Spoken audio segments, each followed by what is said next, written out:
আসসালামু আলাইকুম ভিউয়ার্স, কি অবস্থা সবাই? কেমন আছেন সবাই? আশা করি ভালোই আছেন। চলে আসলাম মায়াবী জিনের ভালোবাসা গল্পের দ্বিতীয় পর্ব নিয়ে। তো চলুন বেশি দেরি না করে গল্পে যাওয়া যাক। এই বলে সেই জিনেরা নুসরাতের শরীর থেকে বেরিয়ে যায়, আর তখনই আশেপাশের গাছগুলো নড়াচড়া করে ওঠে। এদিকে জিনগুলোর শরীর থেকে বেরিয়ে যাওয়ার নুসরাত জ্ঞান হারিয়ে পড়ে যায়। তখন সবাই ওকে ধরাধরি করে ঘরে নিয়ে যায়। নুসরাতকে ঘরে নিয়ে যাওয়ার পর জ্ঞান ফেরানো হয়। ওর জ্ঞান ফেরার পর ওকে দেখতে আসা আশেপাশের সবাই যে যার বাড়িতে চলে যায়। তখন নুসরাত জিজ্ঞেস করে, আমি জ্ঞান হারালাম কিভাবে? আমার কি হয়েছিল? আর তান্ত্রিক কোথায়? উনি কি জিন ছাড়িয়েছে? নুসরাতের কথাই ওর মা সব ঘটনা খুলে বলে। সব শুনে নুসরাত নিজেও অবাক হন। তাহলে 7জন জিন পিছনে লাগছে? এমন অবস্থায় নুসরাতের বাবা নুসরাতের চাচাকে বলেন, কিরে এখন কি হবে? তান্ত্রিক তো ভয়ে পালিয়ে গেল। অনেক আশা নিয়ে ওনাকে নিয়ে আসছি, এখন আমার মেয়েটারই বা কি হবে? 1 2 না, 7টা জিন। ভাইয়ের এমন কথায় নুসরাতের চাচা বললেন, ভাইজান আমি এত অবাক হয়েছি, ওই তান্ত্রিকের অনেক নামডাক শুনছি, আর উনি কিনা জিনের মায়ের খেয়ে পালিয়ে গেল। উনি পালিয়েছে, এতে ভয়ের কিছু নেই। আমরা অন্য কোনো হুজুর বা কবিরাজ নিয়ে আসবো। মেয়ের এমন অবস্থায় আমরা হাত গুটিয়ে বসে থাকতে তো পারি না। নুসরাতের চাচার কথায় নুসরাতের বাবা বললেন, হ্যাঁ, ওরা বলেছে আমার মেয়েকে বিয়ে করবে, এটা আমি কোনোভাবে হতে দিব না। আমি কালকেই একজন হুজুর বা কবিরাজ নিয়ে আসবো। এই বলে নুসরাতের বাবা নুসরাতকে বললেন, তুই কোনো ভয় পাস নে মা, আমরা থাকতে সেই জিনেরা তোকে কিছু করতে পারবে না। তুই খাবার খেয়ে ঘরে যা, আমি তোকে বাইরে থেকে তালা দিয়ে রাখছি। মা বাবার কথায় নুসরাত একটু সাহস ফিরে পায়। বাবার কথা মতো রাতের খাবার শেষে ঘরে গিয়ে শুয়ে পড়ে। নুসরাতের শুয়ে পড়ার কিছুক্ষণ পর ঘুমিয়ে যায়। আর ঘুমের মাঝে একটা স্বপ্ন দেখে। নুসরাত দেখে ওর বাড়ির পাশে একটা উঁচু গাছের ডালে বসে আছে, আর ওর চারদিকে বসে আছে সেই 7টা জিন। ওরা ওর দিকে তাকিয়ে আছে। এটা তো হলো নুসরাতের স্বপ্নে, তাহলে বাস্তবে কি হচ্ছে? নুসরাত ঘুমানোর বেশ কিছুক্ষণ পর নুসরাতের বাবা নুসরাতের মাকে বলেন, এই নুসরাতের মা, তুমি একটু নুসরাতের ঘরে গিয়ে জানালার ফাঁক দিয়ে উকি দিয়ে দেখো তো ও ঘরে ঠিক আছে কিনা। ওনার কথায় নুসরাতের মা তাই করেন।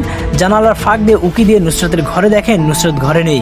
নুসরাতকে ঘরে না দেখে এক দৌড়ে নুসরাতের বাবার কাছে এসে বললেন, এই সর্বনাশ হয়ে গেছে, নুসরাত তো ঘরে নেই। কে ঘরে নেই মানে? চলো তো দেখি।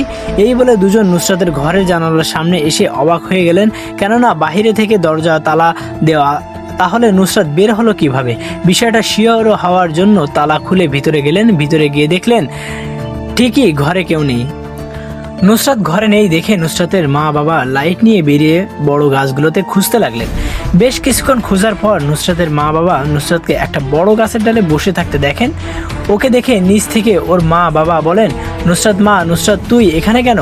বাবার এমন কথায় এবার গাছের উপর থেকে নুসরাত ছেলেদের কণ্ঠে কথা বলে ওঠে। নুসরাত বলে, এই চিৎকার করবেন না, আপনার মেয়েকে নিয়ে আসছি দেখার জন্য, ওকে আবার দেখে আসবো, যান আপনারা ঘরে যান। নুসরাতের মুখে এমন কথা শোনার পর ওর মা বাবা বুঝতে পারেন সেই জিনেরা কথা বলছে। জিনদের কথায় নুসরাতের মা বাবা কোথাও না গিয়ে ওখানে দাঁড়িয়ে নুসরাতকে ডাকতে থাকে। এমন অবস্থায় হঠাৎ নুসরাতের মা বাবা দেখেন গাছের উপরে নুসরাত নেই। ওকে গাছের উপরে না দেখে দুজন এক দৌড়ে নুসরাতের ঘরে যান। সেখানে গিয়ে দেখেন নুসরাত ওর বিছানায় শুয়ে ঘুমাচ্ছে। মেয়ে ঘুমাচ্ছে দেখে নুসরাতের মা বাবা অনেক অবাক হন। একটু আগে না ওকে গাছের ডালে বসে থাকতে দেখলো, এখনই ঘরে আসলো কিভাবে? যাই হোক, মেয়ে ঘুমাচ্ছে দেখে নুসরাতের মা বাবা তাদের ঘরে না গিয়ে নুসরাতের পাশে বসে থাকেন। পরের দিন সকালবেলা নুসরাত ওর মা বাবার কাছে রাতের ঘটনা শুনে আকাশ থেকে পড়ে এমন অবাক হয়ে নুসরাত বলেন, আরে এসব সত্যি হয় কিভাবে? আমি তো স্বপ্নে দেখেছি গাছের ডালে বসে, আর আমার চারপাশে বসে আছে সেই 7টা জিন। আমি যেটা স্বপ্নে দেখছি তোমরা সেটা বাস্তবে দেখলে কিভাবে? এটা কিভাবে সম্ভব? নুসরাতের কথায় ওর মা বলেন, তোর মতো আমরাও তো অবাক হয়েছি, এখন দেখি এক মুহূর্তে তুই গাছের উপর থেকে ঘরে চলে আসছিলি।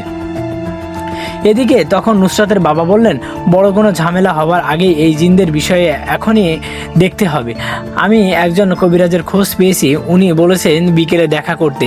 দেখি ওনার সাথে কথা বলে উনি কি বলে, উনি আমাদের বাড়িতে আসে কিনা। বাবার কথায় নুসরাত বলেন, ঠিক আছে বাবা, তাই করো।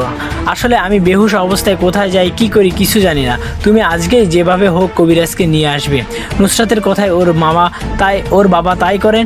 সেদিন বিকেলে কবিরাজের কাছে যাওয়ার কবিরাজ নুসরাতের বাবাকে বললেন, আপনি একটু খুলে বলুন তো আপনার মেয়ে নুসরাতের সাথে কি কি ঘটে। কবিরাজের কথায় নুসরাতের বাবা শুরু থেকে শেষ পর্যন্ত ঘটনা খুলে বলে।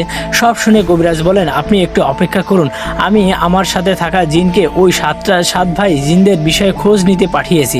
ও আসলে বুঝতে পারবো আসল সমস্যা কোথায় আর আমি কাজটা করতে পারবো কিনা। কবিরাজের কথায় নুসরাতের বাবা অপেক্ষা করতে থাকেন। বেশ কিছুক্ষণ অপেক্ষার পর হঠাৎ কবিরাজ এক দৌড়ে পাশের রুমে যায় আর একটু পর মন খারাপ করে ফিরে আসে। কবিরাজ ফিরে এসে নুসরাতের বাবাকে বলেন, ভাই আপনি চলে যান, আমি আপনার বাড়িতে যেতে পারবো না, আর না পারবো আপনার মেয়ের চিকিৎসা করতে। আপনার কথা শুনে আমি আমার জিনকে খোঁজ নিতে পাঠালে আমার জিন ওই 7 ভাইয়ের বিষয়ে খোঁজ নিতে যায়, আর তখনই সেই জিনেরা আমার জিনকে ধরে আঘাত করে আহত করে। ওদের আঘাতে জীবন নিয়ে পালিয়ে আসে আমার জিন। ও আহত হয়ে এসে আমাকে বলল আমি যেন সেখানে না যাই, কারণ ওই 7 ভাই জিন মারিচ সম্প্রদায়ের জিন, ওদের সাথে লড়াই করা বা শক্তিতে সম্ভব না। কবিরাজ কথায় নুসরাতের বাবা কি বলবে বুঝতে পারছে না।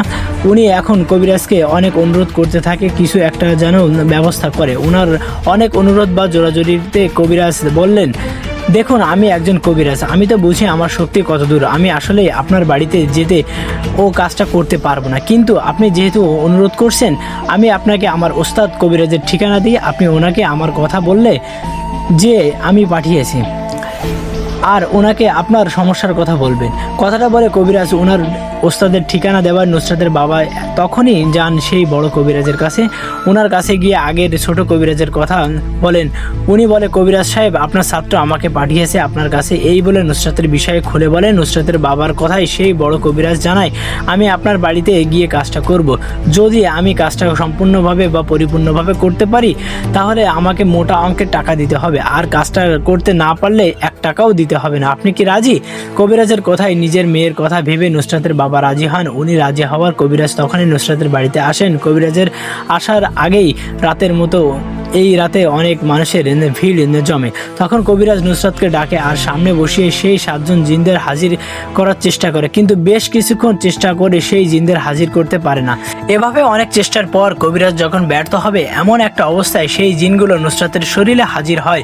ওরা হাজির হয়ে কবিরাজকে উদ্দেশ্য করে বলে, কবিরাজ তুই তো আমাদের হাজির করতেই পারলি না, আমাদের ছাড়াবে কিভাবে? অনেক তো চেষ্টা করলি, আমাদের হাজির করতে পারলি না, তো তুই ব্যর্থ হওয়ায় আমরা নিজেরাই হাজির হয়েছি, আমরা হাজির হয়েছি নিজের ইচ্ছায়, যাবো নিজের ইচ্ছায়।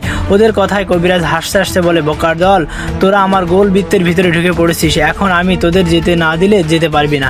কবিরাজের কথায় জিনরা বলেন, সেটা সময় হলে বুঝবি আমরা যে বেরোতে পারবো কিনা, এখন এটা বল আমাদের ডাকলি কেন? তখন কবিরাজ বলে, এই মেয়েটার জীবন থেকে চলে যেতে হবে, আর কোনোদিন না এর জীবনে আসা যাবে না। কবিরাজের কথায় জবাবে জিনেরা বলেন, তুই কি শুনিসনি আমরা এই মেয়েটাকে বিয়ে করব? যাকে বিয়ে করব তাকে ছেড়ে দেব কিভাবে বল? তাই আমাদের জ্ঞান বা হুমকি না দিয়ে চলে যা এখান থেকে, নইলে তুই এখান থেকে বাড়িতে ফিরতে পারবি না, তোকে তো মারবই, তোর বংশ নির্বংশ করে দেব। জিনদের এমন কথায় কবিরাজ রেগে নুসরাতের গালে একটা থাপ্পড় বসিয়ে দেয়। থাপ্পড় তো নুসরাতকে দেয়নি, জিনদের দিয়েছে। থাপ্পড় দেওয়ার পর সেই জিনগুলো বললেন, কবিরাজ তোর এত বড় সাহস, তুই আমাদের গায়ে হাত তুলিস, তোকে চাইলে এখনই এই মুহূর্তে মারতে পারে, কিন্তু তা করবো না, তোকে মারবো তিলে তিলে। কথাটা বলে সেই জিনেরা চুপ হয়ে যায়। এদিকে তখন কবিরাজ খেয়াল করেন যে হাত দিয়ে থাপ্পড় মারছে সেই হাত আস্তে আস্তে অবশ হয়ে যাচ্ছে। এভাবে 2-4 মিনিট যেতে না যেতেই কবিরাজের ডান হাতটা একেবারে অবশ হয়ে যায়। ওই হাতে কবিরাজ কোনো শক্তি পাচ্ছিলেন না।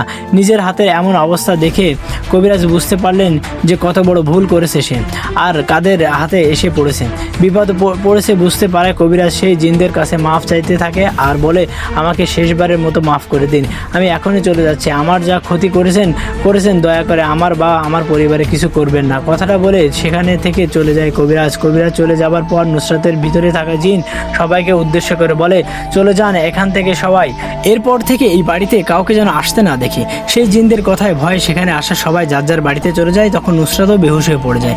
নুসরাত বেহুশ হবার পর মা বাবা ওকে রুমে নিয়ে যায় আর হুঁশ ফেরায়। নুসরাতের হুঁশ ফেরার একটু পর নুসরাতের বাবা মা ও নুসরাত একটা আওয়াজ পান। ওরা বুঝতে পারেন বাহিরে থেকে কেউ ওদের ঘরের ভিতরের দিকে আসছে। কেউ আসছে ভেবে দরজার দিকে তাকায়, আর এই প্রথম সরাসরি সবাই ওই জিনদের দেখতে পায়। সেই 7জন জিন একজন একজন করে নুসরাতের ঘরে ঢুকে। সবাই উঁচু লম্বা, দেখতে সুন্দর, গায়ে সাদা জুব্বা। ওদের দেখে এদিকে নুসরাতের বাবা মা, নুসরাত একে অপরকে জড়িয়ে ধরে কাঁপছে। তখন সেই জিনদের মধ্যে বড় যে জিনটা, উনি নুসরাতের বাবাকে বলেন, আপনাকে মানা করার পরেও কেন আপনি কবিরাজ নিয়ে আসেন? আমাদের বিষয়ে আপনাদের কোনো ধারণাই নেই। আমরা যা বলি তাই করি। আমরা নুসরাতের কোনো ক্ষতি করব না, কারণ ওকে আমরা বিয়ে করব। আগামী শুক্রবার আপনাদের মেয়ে নুসরাতকে আমরা বিয়ে করব। সেই কথা জানাতে আজকে সশরীরে আপনাদের কাছে আসলাম। আমাদের কথা কাউকে বলবেন না, আর না কোনো কবিরাজের কাছে যাবেন। মনে রাখবেন, সামনের শুক্রবার নুসরাত ও আমাদের বিয়ে। কথাটা বলে ওরা চলে যায়। নুসরাতের সাথে জিনদের বিয়ে হয় কি না হয় সেটা জানবো আমরা মায়াবী ভালোবাসা গল্পের 3য় পর্বে। তো ভিউয়ার্স, সাথেই থাকুন।